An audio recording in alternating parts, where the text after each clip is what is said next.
আজকের এই ভিডিওটিতে আমরা কি করে বাম দিক থেকে ডান দিকে যোগ করতে হয় তা শিখব বা জানব। আমরা সবাই কি জানি যে যোগ সব সময় ডান দিক থেকে বাম দিকে করতে হয়, কিন্তু আজকের এই ভিডিওটিতে আমরা কি করে বাম দিক থেকে ডান দিকে কিন্তু যোগ করতে হয় তা শিখে নেব বা জানব। তো চলো বেশি কথা না বলে ভিডিওটা শুরু করি।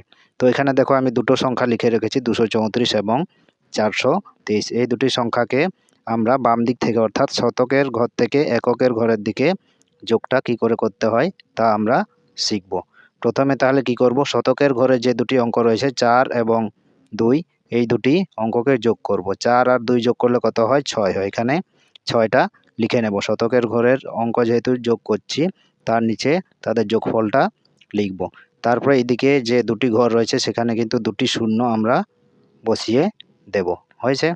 এরপরে দেখো দশকের ঘরের যে অঙ্ক দুটি রয়েছে 3 এবং 2, এই দুটি অঙ্ককে যোগ করব। 3 আর 2 যোগ করলে কত হয়? 5 হয়। যেহেতু দশকের ঘরের অঙ্কগুলো যোগ করছি, তাই কি করব, দশকের ঘরের সোজাসুজি এখানে এই যে জায়গাটাতে কিন্তু আমরা বসাবো। প্রথম যে লাইনটা সেটা কিন্তু হয়ে যাচ্ছে, তার নিচের লাইনে কিন্তু আমরা পরের যে দশকের ঘরের সংখ্যাটাকে যোগ করে সেখানে বসাবো, এবং এইদিকে যেহেতু একটা ঘর ফাঁকা থেকে যাচ্ছে সেখানে শূন্য বসাবো।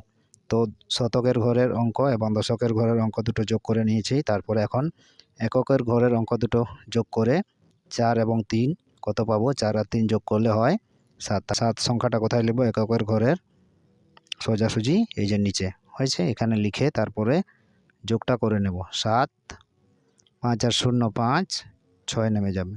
তো হলো এই দেখো 657। বাম দিক থেকে ডান দিকে যোগ করলে কত পেলাম? এদের যোগফল 657। এবার কি করব, আমরা ডান দিক থেকে বাম দিকে যোগটা করে নেব। তো এখানে দেখো এককের ঘরে 4 3 রয়েছে, 4 3 যোগ করলে 7, 3 আর 2 যোগ করলে হয় 5, 2 আর 4 যোগ করলেও কত হয়? 6 হয়। তাহলে আগের যে পদ্ধতিতে আমরা যোগটা করেছিলাম 657 উত্তর হয়েছিল, এবং পরের যে পদ্ধতিতে আমরা যোগটা করলাম এখনও কিন্তু 657 উত্তর হয়েছে। তাহলে আমরা কি বলতে পারি যে যোগ যে ডান দিক থেকে বাম দিকেই করা যায় এমন কোনো কথা নেই। যোগ কিন্তু বাম দিক থেকে ডান দিকেও করা যায়। তো আজকের এই ভিডিওটা তোমাদের কেমন লাগলো অবশ্যই কমেন্ট করে জানিও, এবং নিত্য নতুন এরকম ভিডিও দেখার জন্য আমার চ্যানেলটাকে অবশ্যই সাবস্ক্রাইব করে রাখো।